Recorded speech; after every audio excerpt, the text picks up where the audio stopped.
Bastidores furtivos no Flamengo. Corinthians faz nova sacanagem com o Mengão e Flamengo dá investida estratégica. Vamos falar sobre tudo isso e várias outras notícias do Flamengo. Você que tá aí, dá aquela moral de sempre, se inscreva no canal, meu filho. Aperta aí, se inscreve no canal, aciona o sininho da notificação, deixa o teu like, se inscreveu, aciona o sininho, deixa o like. Então toca aí, meu parceiro e minha parceira. Tocou, então vem comigo, rubro-negro. Vamos às notícias do Flamengo, minha galera. Eu tô aqui no aeroporto não, tô num hotel que é em frente ao aeroporto de Congonhas e ali por volta das 7 horas da manhã eu tô partindo pra Bahia para cobrir esse jogo entre Flamengo e Bahia, jogo pelo Campeonato Brasileiro, estreia do Felipe Luiz no Campeonato Brasileiro. O Flamengo treina hoje ali por volta das 9h30 da manhã no centro de treinamento Ninho do Urubu. O almoço é ao meio-dia e ao 12h40 o Flamengo parte rumo ao Aeroporto Internacional do Rio de Janeiro.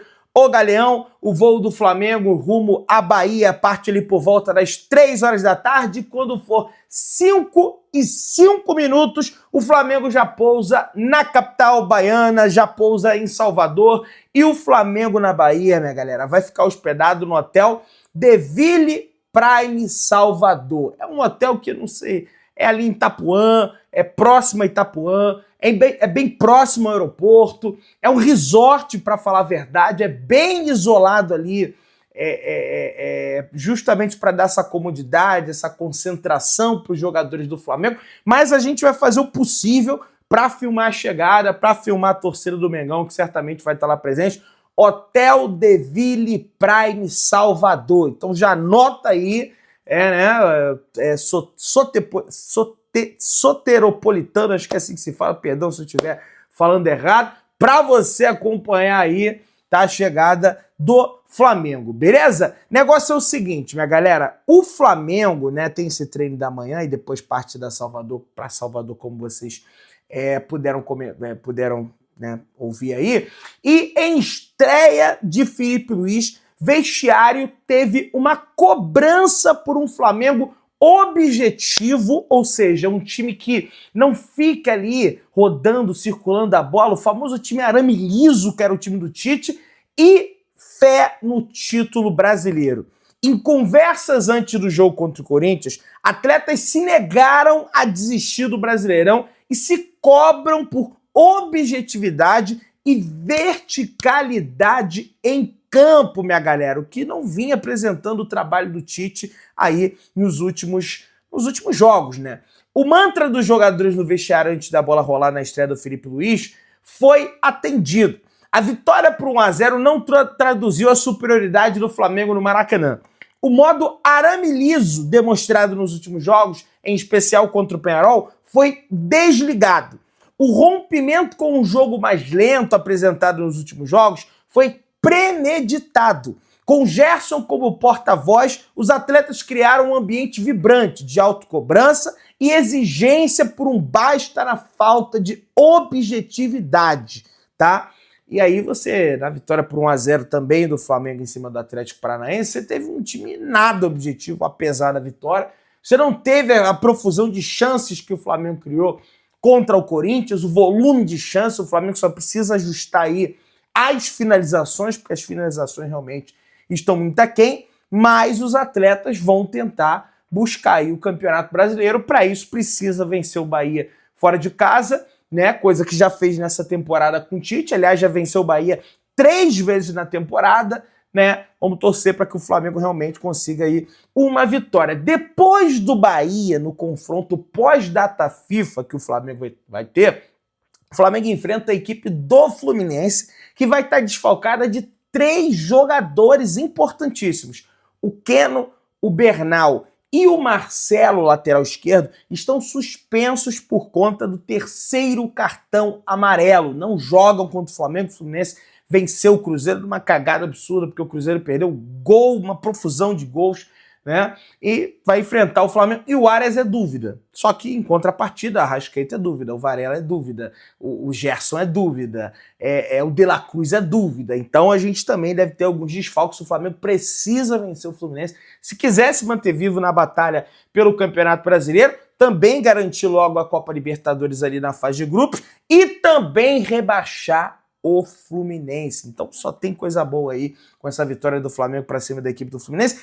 E apesar do jogo ser no Maracanã, o mando é neutro, 50-50, o mando de campo é do Flamengo. Então a venda de ingressos começa primeiro para a torcida do Flamengo. Falando em jogo, torcida tá aí, CBF marcou a data para o jogo adiado da 17ª rodada do Campeonato Brasileiro entre Internacional e Flamengo. A gente teve esse jogo adiado por conta da tragédia que infelizmente aconteceu no Rio Grande do Sul e já está marcada. Vai ser no dia 30 de outubro, numa quinta-feira, se não me falha a memória, né? Quarta-feira, quinta-feira, vai ser meio de semana, às 7 horas da noite no estádio do Beira-Rio, galera. Então já pegamos o Grêmio lá em Porto Alegre, vamos pegar também aí a equipe do Internacional. O Flamengo não enfrentou esse confronto ainda, né, contra o Internacional, vai enfrentar agora, aí vamos torcer para que o Flamengo saia de fato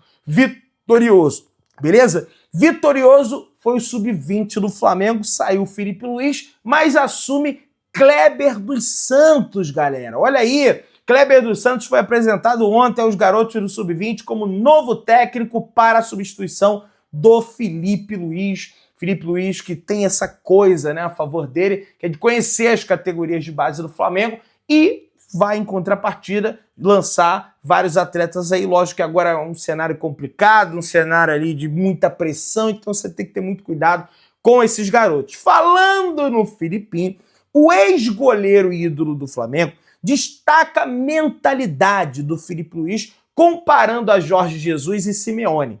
E o Diego Alves falou que o Filipe tem a mentalidade que o Jorge Jesus tinha, o Filipe tem. A forma como joga, o tipo de trabalho, o Jorge é uma das referências para o Filipe, assim como o Simeone também. São antagônicos, né?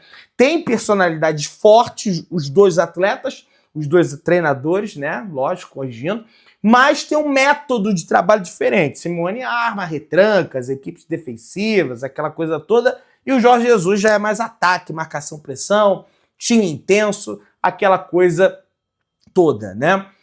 Flamengo formaliza Aliás, tinha muita gente falando, pô, Pedrão, Filipe Luiz estreou de preto e o Simeone, ele sempre bota um terno preto, uma roupa preta. Será que o Filipe Luiz vai para todos os jogos de preto, assim como o Simeone vai lá na equipe do Atlético de Madrid? Vamos ficar atento também nessa situação.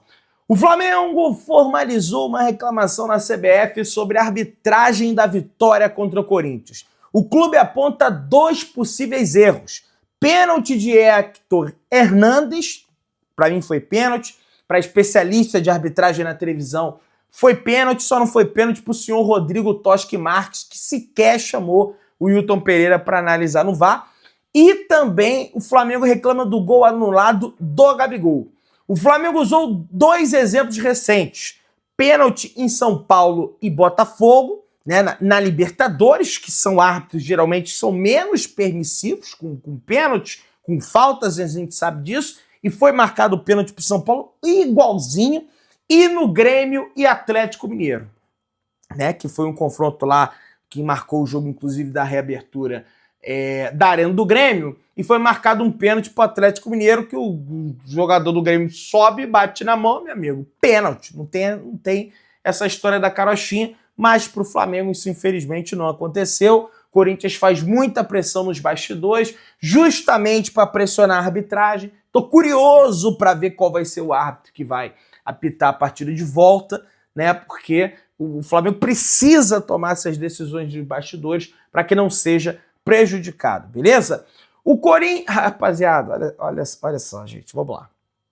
O Corinthians, até as 3 horas da tarde de ontem, não havia sequer depositado o valor da multa de R$500 mil na conta do Flamengo por ter escalado o Hugo Souza na última quarta. E o que acontece se o Corinthians não quitar?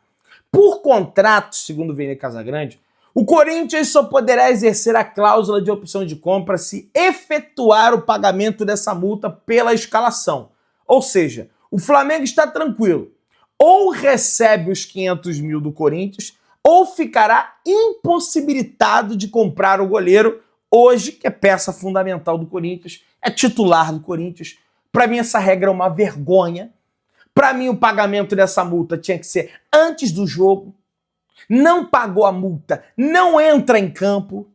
Não entra em campo.